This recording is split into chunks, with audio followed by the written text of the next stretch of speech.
Hi, I'm going to show you today how to make a gluten-free Cajun Gumbo. Of course, you start with the roux and click the link to see how I made the roux, but basically for one gumbo you're going to want 1 cup of flour to 3/4 cups of oil. So you're going to put, I made 2 batches here, but I already put 1 batch in here. So this is 1 batch of the roux. And you want to just put like 2-3 inches in the boiling water in the bottom of the pot. Then you spoon in the roux and you stir until it's dissolved, which is what I have done. So it's completely dissolved.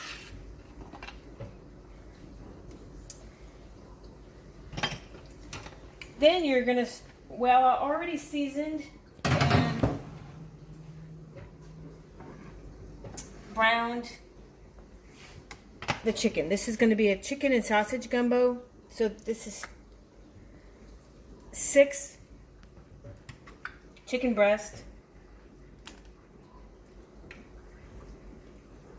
You can cut those up later. And I have some turducken sausage. I have 3 kinds of sausage here, but this one here is turducken. It was not cooked, so I just browned it.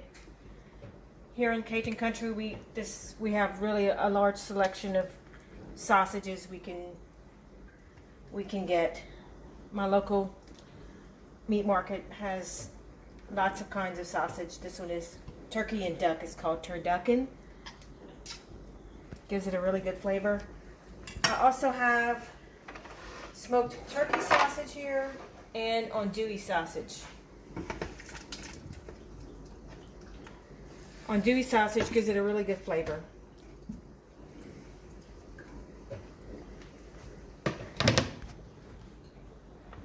You want to just put all that in there.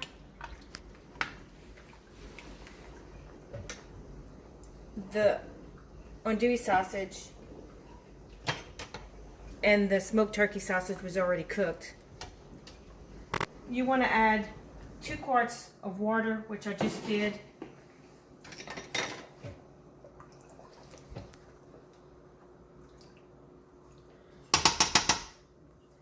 So I seasoned the chicken with cayenne pepper, sea salt. You can use garlic powder, you can use onion powder. There's even Cajun seasoning out there.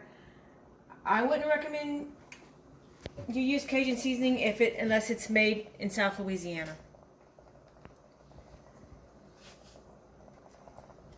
Cajuns use a trio for chopped seasonings, which is garlic, onion, and celery. I like to use leeks instead of onions. When I have it, use about 1 onion, 1.5 onions. So this is the leeks. Just put that in there. 4 stalks of celery. And the onion tops are actually going to go in last. You actually don't even have to cook the onion tops. You just put it in right at the end, right before you serve it.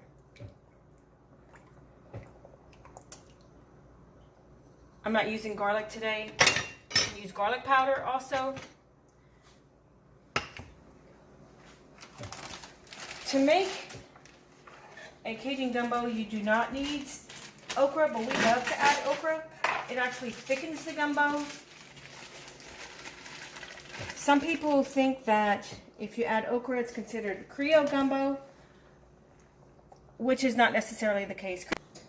Now, even though I seasoned the chicken before I browned it, you are going to need to season the gumbo. At the beginning, I used water before I added the roux, but you can also use low sodium chicken stock or vegetable stock to give it more flavor. So you just want to season to taste. I like to use sea salt, cayenne pepper. Like I said, a lot of people put garlic powder, onion powder.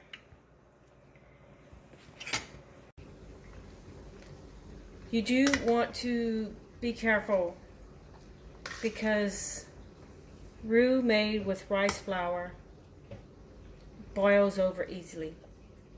So you don't want a pot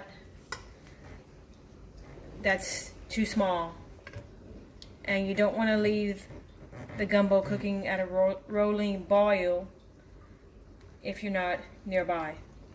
So just keep an eye on it and just let it cook at like a simmer, and it'll be fine. And you cook it for 2 hours, two or more hours, and that's it. And actually it tastes better the next day. The flavors really work together, and the next day it's even better. And that's it. At the very end, don't forget to add your onion tops. Some Cajuns like to use filet, which is sassafras. We don't. It's just a matter of preference. It's not necessarily. You serve it over rice. Some people serve it with sweet potatoes, baked sweet potatoes. Some people serve it with potato salad. Either way. And it's delicious, and it's gluten-free. Don't forget to check out the recipe link for how to make the roux, which is very important. And that's it. Enjoy!